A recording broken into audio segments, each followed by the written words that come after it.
تیار ہے. جلسے سے پہلے ایک بہت بڑی ریلی نکل رہی ہے. تحریک انصاف کی official statement Bushra be be کے حوالے سے جو زہر دینے کی تصدیق ہوگی, اور فضل الرحمان صاحب ایک دفعہ پھر اینٹی اسٹیبلشمنٹ بیانیہ لے کر آ گئے. الیکشن کمیشن, ضابطہ اخلاق, نون لیگ اور Peoples Party P T I کے لیے بہت بڑا فرق. احسن اقبال, یہ سارے میں آپ کو ان کی تفصیل بتاتا ہوں. پاکستان میں آپ کو پتہ ہے کل پنجاب میں ضمنی انتخابات ہیں, ہندوستان میں بھی الیکشن شروع ہو گئے. دونوں کا فرق آپ کو سامنے رکھتا ہوں, آپ کو اندازہ ہو جائے گا کہ ترقی ہوئی کیسے. یہ سارے مسائل حل ہوں گے. جس طرح جنوبی ایشیا میں آپ کو پتہ ہے دیسی ماں باپ ایک خاص کلچر میں اپنے بچوں کو ہمیشہ دوسرے بچوں کے ساتھ موازنہ کرتے ہیں کہ فلاں کا بیٹا دیکھو کہاں پہنچ گیا, فلاں کا بیٹا دیکھو کیا کر رہا ہے. ہم لوگ بھی اپنے معاشرے میں پڑوسیوں کو دیکھتے ہیں, رشتہ داروں کو دیکھتے ہیں, کوئی رول ماڈل ہوتا ہے, کوئی عبرت کا نشان ہوتا ہے. پاکستان اور ہندوستان میں 1947 سے آزاد اکٹھے ہوئے دونوں ممالک کا موازنہ, چاہے وہ کھیلوں کا میدان ہو, کرکٹ ہو, ہاکی ہو, معیشت ہو, دفاع ہو, فوج کا موازنہ ہو, طاقت کا موازنہ ہو, لیکن اب کچھ عرصے سے ہم ان لوگوں نے ان دونوں کا موازنہ کرنا چھوڑ دیا ہے. اب ہمارا مقابلہ افغانستان سے, بلکہ افغانستان سے بھی نہیں بنتا. پہلے میڈلز کی ٹیلی میں ہمیشہ پاکستان ہندوستان کا ہم جھنڈا دیکھتے تھے, یہ کتنے نمبر پہ ہیں. معاشی ترقی میں تو اب وہ اتنا آگے نکل چکے ہیں, وہ اب چین اور امریکہ کو دیکھتے ہیں. ہم صومالیہ, نائجیریا, یمن, شام اور سوڈان کو دیکھتے ہیں. اگر آپ نے یہ دیکھنا ہے فرق کیا ہے, تو پاکستان میں الیکشن ہوئے 8 فروری کو, ابھی کل بائی الیکشن بھی ہو رہے ہیں. ہندوستان میں بھی جمعے سے الیکشن شروع ہو چکے ہیں. یہ 6 ہفتے کا الیکشن ہے ان کا. تقریباً 96 کروڑ ووٹر ووٹ ڈالنے جا رہے ہیں. دنیا کی چوتھی بڑی ڈیموکریسی. ہمالیہ سے لے کر تھر کے ریگستانوں تک, جنگلوں تک, وہاں کے ڈاکو بھی ووٹ ڈال رہے ہیں. 543 پارلیمنٹ کے ممبران ہیں, اور یہ 21 ریاستوں میں یعنی 102 حلقوں میں مقابلہ ہے. 1675 کے قریب امیدوار ہیں, شاید 135 خواتین. اب یہ فرق دیکھیں, یہاں خواتین پاکستان میں جیلوں میں تھی, ہندوستان میں ان تمام 21 ریاستوں میں 102 حلقوں میں کہیں بھی دفعہ 144 نہیں, کہیں انٹرنیٹ بند نہیں, کہیں بھی سیاسی جماعتوں کے رہنما, ان کے کارکن جیلوں میں نہیں ڈالے گئے, خواتین کے ساتھ مظالم اور زیادتی نہیں ہوئی, پولیس لوگوں کے گھروں میں چھاپے نہیں مار رہی, انتخابی دھاندلی کے نام پر جو الیکشن کمیشن کی طرح کی وہاں واردات نہیں ہو رہی, سیکیورٹی کا کوئی ایسا رسک نہیں جو پولیس کر رہی ہے سارے کا سارا کام. 3 لاکھ فوجی انہوں نے البتہ ووٹنگ مشینیں اور ڈبے اٹھانے کے لیے رکھے ہوئے ہیں, یعنی مزدوری کے کام کے لیے. وہاں پر الیکٹرانک ووٹنگ مشین کی مدد سے ہو رہا ہے کام, نہ کوئی فارم 45 کا چکر, 47 کا مسئلہ. ووٹر 2 کلومیٹر سے زیادہ سفر طے کر کے ووٹ ڈالنے کی اجازت نہیں, یعنی جو پولنگ سٹیشن ہوگا وہ 2 کلومیٹر کے اندر اندر ہی ہوگا. اب 15,000 فٹ کی بلندی پر بھی انہوں نے وہاں ہمالیہ میں پولنگ سٹیشن بنا دیا, گجرات کے جنگلوں میں پولنگ سٹیشن بنا دیے, اور پاکستان میں پولنگ سٹیشن ہی انہوں نے اکھاڑ دیے. کل ضمنی انتخابات ہیں, پورے پنجاب میں ایک دفعہ 144 لگی ہوئی ہے. الیکشن لڑنے والوں کو جس طرح انگریز کے دور میں حکم آتا تھا آپ اپنے حلقوں میں نہیں جا سکتے, تحریک انصاف کے لوگ الیکشن مہم نہیں کر سکتے, جلسے جلوس کریں FIR ہو جاتی ہے. ابھی بھی 500 لوگوں پر قصور میں کل مقدمہ درج ہو گیا. اب اسی جگہ پہ احسن اقبال نارووال میں کر رہا ہے, وہ میں بتاتا ہوں آپ کو. ضابطہ اخلاق تحریک انصاف کے لیے صرف 12 بجے تک کل ٹائم تھا. نارووال میں بھی دفعہ 144 انہوں نے لگائی, اور جو موجودہ حکومت ہے فارم 47 والی, نارووال میں احسن اقبال الیکشن مہم بھی چلا رہا ہے. حالانکہ الیکشن کمیشن کہتا ہے کہ کوئی وزیر الیکشن کمیشن کمپین میں حصہ نہیں لے سکتا. ابھی شیر افضل مروت سمیت سب لوگوں پہ پرچے بھی ہوئے ان کے جو انہوں نے کل تحریک انصاف نے کیے. اس وقت PTI کی ساری لیڈرشپ خواتین جیلوں میں. پنجاب میں جن حلقوں میں الیکشن ہے وہاں آپ کو پتہ ہے کوئی انٹرنیٹ وغیرہ نہیں ملے گا آپ کو.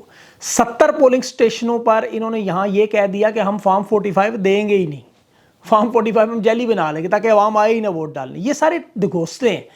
اسی لیے ہندوستان آج امریکہ کے بعد, امریکہ کی 5300 تو ہندوستان کی 1170 یونیورسٹیاں دوسرے نمبر پر, چاند پر پہنچ گئے, زمین کے نیچے پل بنا رہے ہیں. ہندوستانی آپ کے روپوں میں 18 کھرب کی انفارمیشن ٹیکنالوجی آپ کو دے سند بن چکی ہے.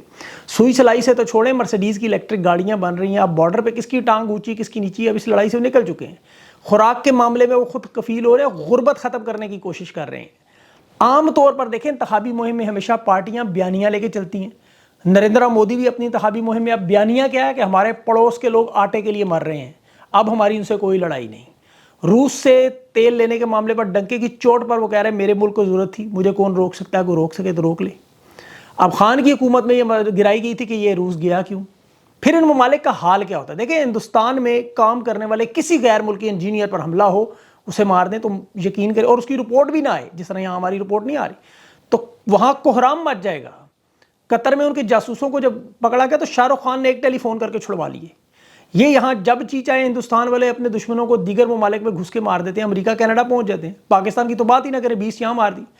یہاں بشرا بی بی کو تیزاب پلانے کی کوشش کی جا رہی ہے، زہریلا کھانا کھلانے کی کوشش کی جا رہی ہے، خان کے جیل کے اندر کیمرے لگائے جا رہے ہیں، دیواریں بڑی کی جا رہی ہے، ججز کے باتھ روم میں کیمرے لگائے جا رہے ہیں، خفیہ ویڈیوز بنائی جا رہی ہیں۔ پھر دنیا کی جو ٹاپ 10 بڑی پارٹیوں میں شامل تحریک انصاف، مقبول ترین رہنما جیل سے خط لکھ کے چیف جسٹس کو کہہ رہا ہے میرے اور میرے کارکنوں اور بیوی کے ساتھ جو سلوک ہو رہا ہے اس پہ خدا را کچھ دیکھ لو، کچھ زحمت کرو، قانون پہ چلو، تم چیف جسٹس ہو۔ ابھی بشرا بی بی کے میڈیکل کی رپورٹ سامنے آ چکی ہے، خوراک کی نالی میں اور معدے میں زخم، معدے میں تیزاب کی جو مقدار ہے، یہ اس جرم کی گواہی دے رہے ہیں جو قید میں ان کے ساتھ کیا گیا، اور ساری دنیا کو پتہ ہے کرنے والے کون ہیں، یہ وہی ہیں جنہوں نے وزیر آباد خان پر گولیاں چلائیں اور پھر اس مجرم کو بچایا بھی، اس پہ مقدمہ بھی نہیں ہونے دیا، جے آئی ٹی ساری سبوتاج کر کے ریکارڈ ضائع کر دیا۔ جوڈیشل کمپلیکس میں خان پر حملہ ہوا، وہ چھپا لیا، کیمرے توڑ دیے، 9 مئی کے کیمرے چھپا لیے، فوٹیجز چھپا لیں۔ یہ قائد اعظم کی ایمبولینس، لیاقت علی خان، بینظیر بھٹو، حمود الرحمان کمیشن، کارگل سیاچن، یہ ساری رپورٹوں میں تبدیلیاں کرتے رہے۔ یہ بلکہ نواز شریف کی جو پلیٹلیٹس کی جھوٹی رپورٹیں بنا کر اسے ملک سے بھگا دیتے تھے، جھوٹی پریس کانفرنسیں 9 مئی کی کرواتے رہے۔ اب دیکھ لیں 9 مئی کا ابھی تک چالان بھی نہیں پیش ہوا، نہ اس کے اوپر کوئی ابھی جو پٹیشن تحریک انصاف نے دائر کی وہ سننے کے لیے قاضی تیار ہے۔ اصل میں اسٹیبلشمنٹ کو پریشانی کیا ہے؟ دیکھیں مسئلہ کیا ہے؟ مسئلہ یہ 9 مہینے ہو گئے ہیں خان کو، نہ وہ کوئی سہولت مانگ رہا ہے، نہ وہ ان کے ساتھ کوئی ڈیل کر رہا ہے، نہ وہ ٹوٹ رہا ہے، نہ جھک رہا ہے، نہ کوئی اشارہ دے رہا ہے، نہ ماننے کو تیار ہے۔ آج تو اس کے اپنے ناقد حامد میر کتنا بڑا ناقد تھا خان کا، آپ کو یاد ہوگا، خود کہہ رہا ہے خان فتح ہونے کو تیار نہیں، جو پیغام لے کے آیا تو اسے کہتا ہے جا کے کہو نواز شریف زرداری کو فتح کر لیا، مجھے نہیں کر سکتے، مجھے ڈرا ہوا دیکھنا ادھورا خواب ہے۔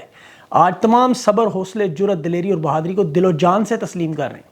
بڑے سے بڑا ناقد مانتا ہے، جنہیں ابھی خاتون سوائے کو تمغے جسے ملے ہیں، مریم کی زبان میں ڈن ڈسٹڈ کی بات ہے، اس کو چھوڑ کے خان کے ساتھ وہ سلوک ہو رہا ہے جو عام قیدیوں کے ساتھ نہیں ہوتا۔ میں آپ کو بتاؤں، آپ کبھی کسی قیدی کی بیوی کے ساتھ ایسا ظلم ہوتا آپ کو نظر نہیں آئے گا، کبھی کسی قیدی کے بھانجے کو اس طرح نامعلوم مقام پر اغوا نہیں کریں گے کوئی بھی، کسی قیدی کے گھر پر قبضہ کر کے وہاں اس کی بغیر مرضی کی چوکی بنا لینا۔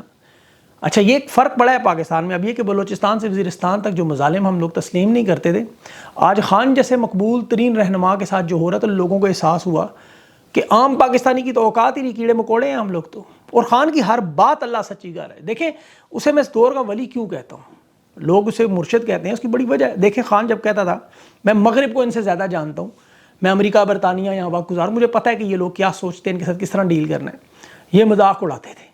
آج آپ دیکھیں انہوں نے امریکہ کی خاطر کیا نہیں کیا، انہوں نے اپنی پورے ملک اور قوم کی تباہی بربادی نکال دی، مطلب جھک کے خود لیٹ بھی کے ناک سے لکیریں بھی نکالتے رہے۔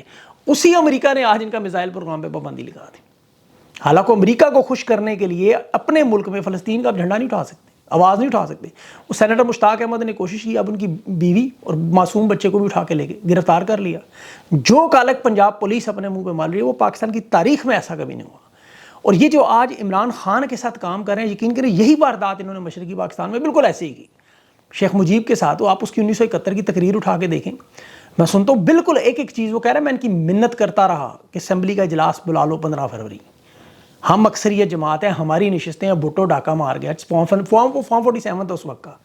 عوام نے مینڈیٹ دیا شیخ مجیب کو، اس نے کہا آپ اپنی بیرکیں واپس جائیں، مارشل لا ختم کریں، عوام کے قاتلوں کو کیفر کردار پہنچائیں، ہمارا اقتدار عوام کے نمائندوں کو دیں۔ آج خان کیا کہہ رہا ہے؟ مینڈیٹ واپس کرو، میری چھینی ہوئی نشستیں واپس کرو، جو 2 سال میں جرم، مظالم، ظلم و ستم ہوا اس کا حساب دو، ملک میں آئین اور قانون واپس لو، اور تمام ادارے اپنی اپنی ڈیوٹی پر واپس جائیں۔ بالکل جس طرح شیخ مجیب کی بات جنرل یحییٰ نے اپنی ضد اور اکڑ میں نہیں مانی، ایک بازو الگ کرا دیا، آج بادشاہ سلامت، جنگل کے بادشاہ خان کو نہیں مان رہے۔ اور خان جوڑنے کی بات کر رہے ہیں نا، مسئلہ یہ ہے خیبر پختونخوا کو یہ الگ کرنے کی کوشش کرتے رہے، گلگت کو، بلتستان کو، ان کے پاس یہ چاہتے صرف پنجاب رہ جائے جس پر ان کی حکومت ہو، جہاں آپ دیکھ لیں جو غدر مچی ہوئی، جو ظلم و ستم بربادی ساری پنجاب کے اندر۔ بہرحال اب سندھ کی بات، کراچی کی بات کریں، وہاں بہت بڑی ریلی ہے، جلسے پہلے وارم اپ سیشن ہے، لوگ اکٹھے ہو رہے ہیں، وہاں بڑا تحریک انصاف کا شو ہوگا۔ اور خیبر پختونخوا کی تھوڑی تنقیدی باتیں بھی کچھ کرنی چاہیے لازمی، کیونکہ حکومت بن چکی، جب حکومت بنے تو پھر تنقید بنتی ہے۔ ابھی وزیر اعلیٰ گنڈا پور صاحب کاشف آفتاب عباسی پولیس افسر کو ایک شیلڈ دے رہے تھے۔ یہ کاشف آفتاب عباسی صاحب پشاور کے ان حلقوں میں جہاں بدترین دھاندلی کے الزام لگے، یہ وہاں ایس ایس پی آپریشن کے طور پہ کام کرتے رہے۔ گنڈا پور صاحب کو سوچنا چاہیے، انعام دینا ہے اور چھپر میں دے دیں ٹیبل کے نیچے سے، بہت ہی خوشی ہے، لیکن اس طرح سامنے دے کے یہ اپنے موقف کو خراب کر رہے ہیں کہ جہاں بدترین دھاندلی ہوئی تحریک انصاف ہاری۔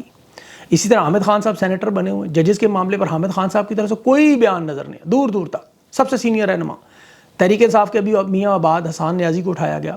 حامد خان صاحب ججز کے وہ آپ کو پتہ ہے پرانے ان کا بینچ ہے پورا, آ کے کرتے مظاہرے خواتین کے معاملے پر ہو, سپریم کورٹ کے سامنے احتجاج کے بارے میں ہو. ابھی وہ صدیق جان نے کل بات کی تھی, جو اس کی ٹویٹ میں نے دیکھی, قاضی فائز کے بڑے گہرے دوست ہیں. ویسے وہ صدیق جان تو عمر ایوب صاحب کے بارے میں بھی کہہ رہے ہیں کہ خان کے فیصلوں پر عمل نہیں کرتے, سپریم کورٹ کے باہر احتجاج. سپریم کورٹ کے باہر احتجاج بڑا لازمی ہے ویسے, یہ میں صدیق کی بات سے بالکل ایگری ہوں. اور صدیق نے یہاں تک کہا خان باہر کو عمر ایوب کو فارغ کر دیں گے. اب تحریک انصاف کے رہنماؤں سے بات پوچھوں گا, وہ کل شعیب شاہین سے تو پوچھی تو انہوں نے بڑا مبہم جواب دیا.